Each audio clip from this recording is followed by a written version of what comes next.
àwọn bandit tún dára o ẹ̀yin èèyàn nípínlẹ̀ Niger. Iléeṣẹ́ ọlọ́pàá wọ́n dáná sun wọ́n jó gbogbo ẹ̀ gúdúgúdú ni o. Bẹ́ẹ̀ sì ni ilé ìjọsìn UMC Church tí ń bẹ nípínlẹ̀ Niger lọ́hùn wọ́n tún kàn wọbẹ̀ o, wọ́n ya wọbẹ̀, wọ́n balẹ̀ jẹ́, wọ́n bọ̀nà jẹ́. Ọ̀pọ̀lọpọ̀ àwọn olùjọ́sìn tí ń bẹ nílé ìjọsìn yẹn, ọ̀pọ̀lọpọ̀ wọn ni wọ́n ti kó wọnú igbó lọ. Ọ̀rọ̀ yìí gbẹnu táwọn ẹ̀yin èèyàn, wọ́n lẹ́yìn ìgbà tí wọ́n ti dólé ọlọ́pàá, wọ́n jó chọ́ọ̀chì yẹn náà o, wọ́n jó páàtì chọ́ọ̀chì yẹn, wọ́n dẹ̀ tún wá kó ọ̀gọ̀rọ̀ àwọn ọmọ ilé ìjọsìn yìí, wọ́n tún kó ọ̀pọ̀lọpọ̀ wọn wọnú igbó lọ tí wọ́n kidnap wọn.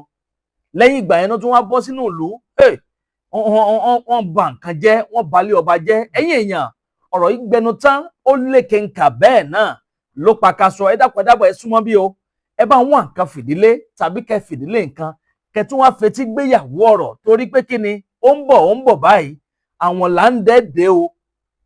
Ṣèbọn sọ pé àwọn intelligent kan ti wá láti orílẹ̀-èdè Amẹ́ríkà lọ́hùn-ún tó wá bá àwọn ọmọ ológun tó sọ pé wọ́n fẹ́ jọ máa share intelligence papọ̀.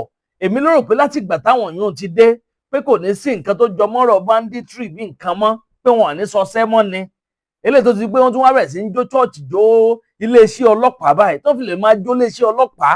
Ó yẹ kẹ́ ti mọ̀ pọ̀rọ̀ yẹn ó ti dé góńgó. Àbẹ́ẹ̀ rí pé nǹkan eléyìí ní agbára báyìí.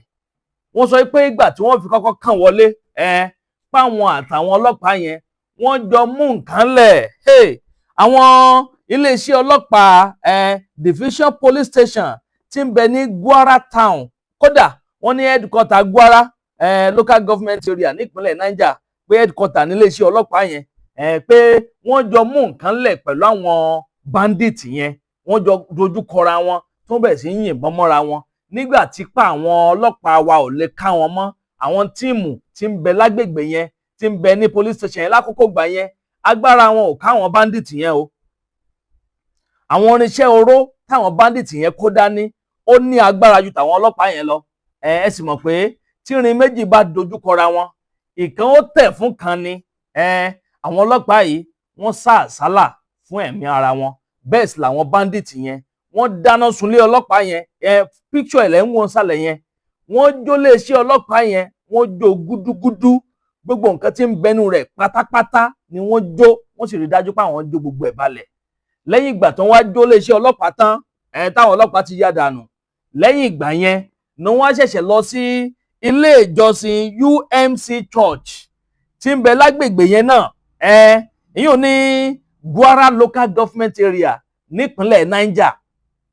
Wọ́n nígbà tí wọ́n fi wọnú ilé ìjọsìn yẹn, ìró ìbọn wọn ń ró kólákólá, ní ń dún lákọlákọ, ń dún kòsẹ́kòsẹ́. Ọ̀pọ̀lọpọ̀ àwọn yẹn bẹ̀rẹ̀ sí ń sáré kàbàkàbà káàkiri.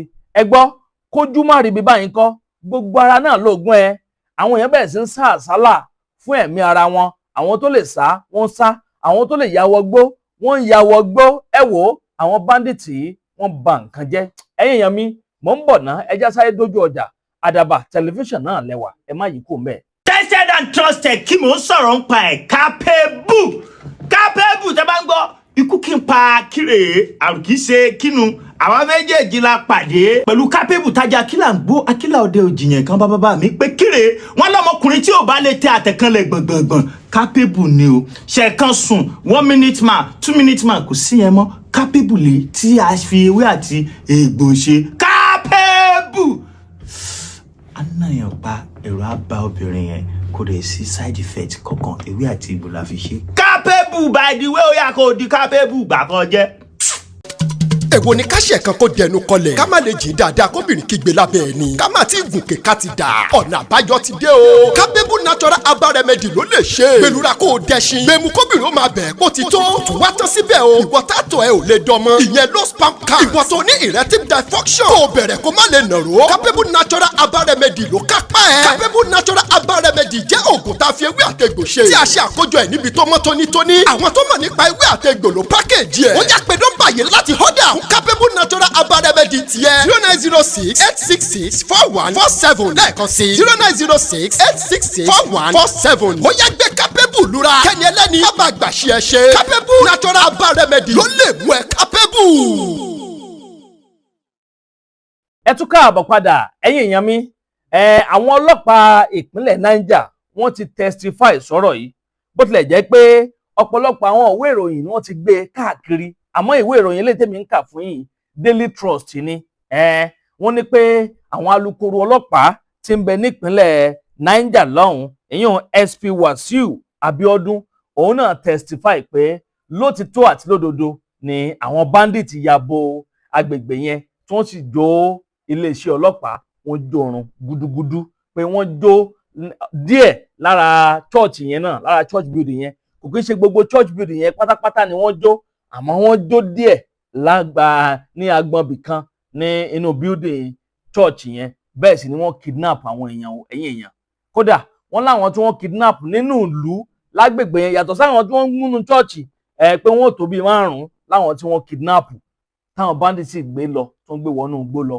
ọ̀rọ̀ yìí gbẹnu tán ó lékenkà bẹ́ẹ̀ náà ló pakasọ ẹ jẹ́ ká béèrè kan lọ́wọ́ ara wa àwọn wo ní sponsor àwọn bandits yìí ná bó làwọn bandits ṣe ní agbára débi pé ipá àwọn ọlọ́pàá tí ń bẹ ní division yẹn ò lè ká wọn àwọn weapon wo ní bẹ lọ́wọ́ àwọn bandits yìí bó ni wọ́n ṣe ń ṣe àwọn wo ní fún àwọn bandits ní intelligence àwọn nǹkan tó yẹ kí wọ́n kọ́kọ́ ṣiṣẹ́ lé lórí nìyẹn ìgbà wo la fẹ́ ṣe lè dà káwọn bandits máa ṣe àkọlù síbí kó máa ṣe àkọlù sọ́hùn kó máa ṣe àkọlù lójoojúmọ́ tó fi di pé wọ́n tó ti wá ń dé ó ti ń dé góńgó débi pé wọ́n lọ ń dáná sun àgọ́ ọlọ́pàá dáná sun ilé ìjọsìn dáná sun chọ́ọ̀chì dáná sun mọ́ṣáláṣí ìgbà wo la fẹ́ ṣe lè dà àwọn intelligent tó sọ pé wọ́n kó wọlé láti òkè òkun lọ́hùn ibo ni gbogbo wọn wà ná kí ni gbogbo wọn ń ṣe ẹ̀yin èèyàn ọ̀rọ̀ ìgbẹnu tán o ó lékenkà bẹ́ẹ̀ náà